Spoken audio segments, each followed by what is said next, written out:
Welcome to the Old Fashioned Masonic Podcast, where we talk all things Freemasons while drinking an old fashioned. I'm Brian. I'm Dave.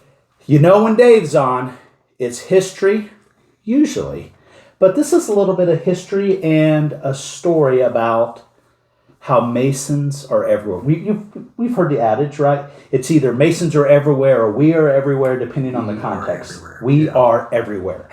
And if you just say that, it's kind of got this cryptic meaning, like, oh my gosh, we're embedded, we're all of these things that, I wish that all the hype that they have, like we're controlling the world or doing this, I kind of wish that was there, because there's some things I'd fix if we had some control, right? The world would be a better place. It really would. I wouldn't give a crap if you're black, blue, green, who you marry, who you kiss, what church you go to, and if you even go to church. It could care less, right? Mm-hmm. So, but we care if you believe in a supreme being. As Masons, that's us. So, because Masons are everywhere, you wanted to bring up this topic, which I think is a great topic, that Masons, did you know we have a lodge? Can you call it a lodge? Yeah, call it a lodge. Yeah. We have a lodge on the moon. So, Dave, where do you want to go? How do you want to start this? Do I give the story, the background? Where do you want to take this? Well, yeah. First of all, I did want to say thank you for doing this show. Kind of combines a couple of my passions, right? I am not a historian, but I do play one on podcasts. That's true. And you stayed at a Holiday Inn Express, right? But I also love science. Always have. And so this is right up my alley. I thought, you've got it kind of lined out here to do a little bit of the history, and then we can go into some of the deeper meaning behind the lodge. Yeah, so let's do it. So this is a kind of a brief story of Tranquility Lodge number 2000. You kind of see it across the bottom. So in 1969, two astronauts landed on the moon. And one of those, if you saw a previous episode, Brother Buzz Aldrin, a member of Clear Lake Lodge number 1417 in Seabrook, he was on that flight and landed. He was one of the two men that landed, right? So at the time, Aldrin, he was given a special, we would call it dispensation in Kansas, but he was given a special deputation. Deputation, words are hard for me. I'm from Kansas. By the Grand Master at the time, J. Guy Smith. Right? We have the state of Texas had a Grand Master in 2023 with the last name of Smith. I wonder if they're relations. Look it up. We don't know. So basically, he gave him the special deputation and said, hey, we're going to give you full power to represent us or represent the Grand Master and authorize him to claim a Masonic territory for the Grand Lodge of Texas. So fast forward, what does that mean? When Aldrin landed on the moon, he carried with him this deputization. And yes, for you guys that think we didn't walk on the moon and it was just filmed in a Hollywood studio, give us our thing. I have to believe that Brother Buzz wouldn't lie to us. He wouldn't lie to the Grand Master with special papers. He wouldn't do that. So, fast forward, landed, and they commemorated this event, and there was a new lodge to be known as Tranquility Lodge number 2000, right? So this falls under the Grand Lodge of Texas, right? Because it was chartered. Right. Currently under the Grand Lodge of Texas, with the idea that once we have established lunar bases and we can actually have lodge meetings on the moon, that it would gain its own jurisdiction, which I think is really exciting. I think that's cool. I didn't know that until we were talking. So, all your jurisdictions, Grand Lodge of Kansas, Texas, Missouri, this could be the Grand Lodge of the Moon? Grand Lodge of the Moon or Grand Lodge of Luna. And then, from there, you could envision Grand Lodge of Mars, the Grand Lodge of Titan. That excites me, because I've got a son who's 6 years old who could conceivably go to Lodge on the Moon one day. And your grandson. That would be crazy, wouldn't it? Wouldn't it? Yeah. It'd be even crazier if they were officers of that lodge. But we got to quit crapping the bed in masonry and keep this thing alive, because we've got this stuff that's going on inside that's counterproductive. So the purpose of this lodge, of Tranquility Lodge number 2000, if you go to their website, and we'll put that in the description section, Their purpose is to promote, encourage, and conduct and foster principles of Freemasonry, but more than anything, to assist the health, welfare, and education of children worldwide. So that's really kind of what Masons are all about.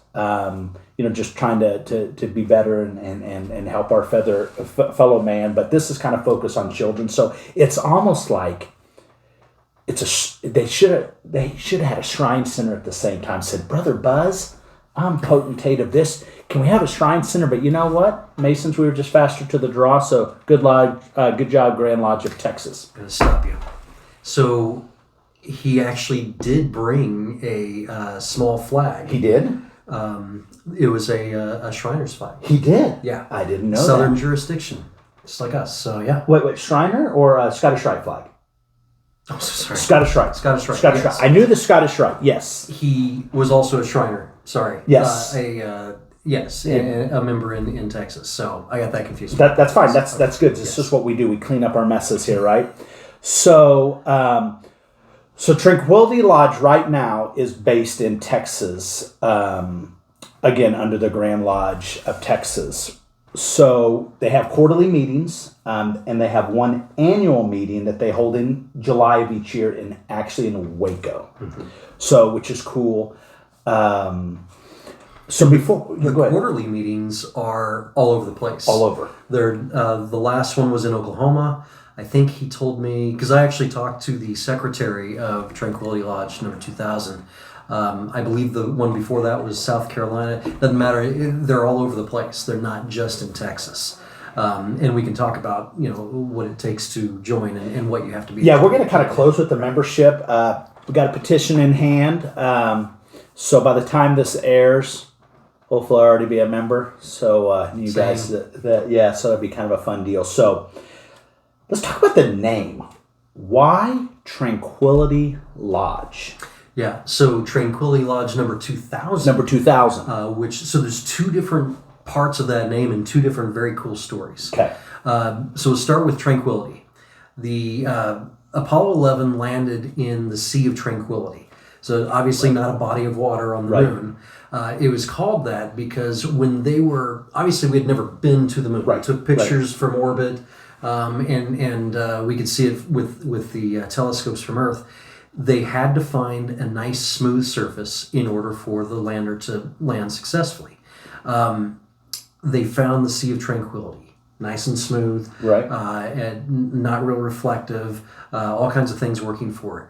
So Buzz Aldrin, Brother Buzz, and Neil Armstrong were in the module that was going down to the moon.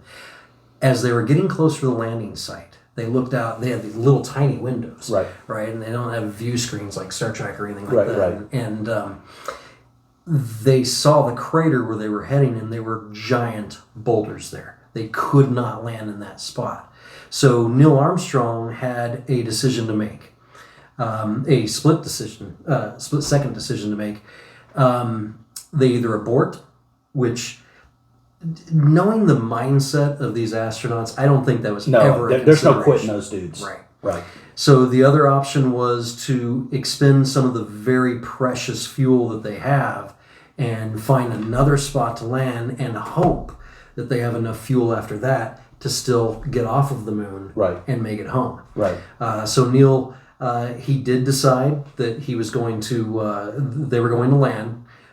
He made the decision that they were going to walk on the moon, even if it was literally the last thing they ever did. Yeah, it's cool. And obviously we all know that it worked out. Brother Buzz Aldrin was the pilot.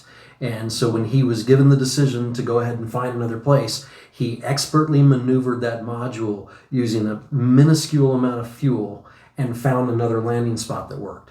And so Tranquility, that part of the name, isn't just about the Sea of Tranquility where they landed, but it's a reminder that not all of our plans work out the way we want them to. But with the grace of God and the trust in our brothers, things will work out. And it definitely did in that case. And then there's the 2000 part. So it's kind of an odd number for a lodge. Right? And Texas is a big state. Maybe they do have... Well, he was a member of Lodge number 1417 so we referred to back then. Yeah. Oh, wow. Yeah. So very likely they do have more than 2,000 lodges, but this number had nothing to do with that. It was about the year. They believed that by the year 2000, that they would have a base on the moon and that there would be an active lodge with regular meetings. Considering the high percentage of astronauts at that time that were Freemasons, they believed that that kind of trend would continue and they would have a lot of personnel up there that would need to go to lodge. Yeah. And so that's where the two parts come from, Tranquility and 2000.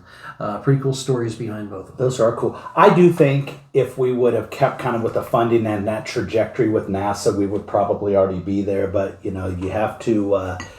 we had to invent cell phones so we could have TikTok and Snapchat and all the other stuff that people have now. So it kind of pushed... lodges to the side. Information than transportation. Well, and they've always said there's more computer power on a cell phone than there ever was just on something that made it to the moon. Oh, the entire mission. So not just the spaceship, but ground control.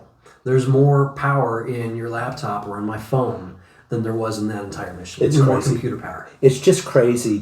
We've seen technology change over the last 40 and 50 years. I can't imagine. I'm excited about the future, about what it holds. I know with AI and everyone's freaked out. It's AI's been around and probably people freaked out with phones and everything. But I think there's some fail safes in there that we can do. But I do like the technology and what it can do. So. Let's talk about joining Tranquility Lodge. So it's easy. Again, go into the description and you'll have a link to it. But pretty simple. It's open to all Master Masons in Texas under the jurisdiction of the Grand Lodge of Texas or members in good standing of Grand Lodges. Basically, if your state is or your jurisdiction is recognized by the Grand Lodge of Texas, you're eligible as long as you're a Mason in good standing, right? So, right. Cool thing. So you pay a one-time initiation. They call the joining fee of $100. Drop out $100. Now, if you want to just be a member, it's $25 a year.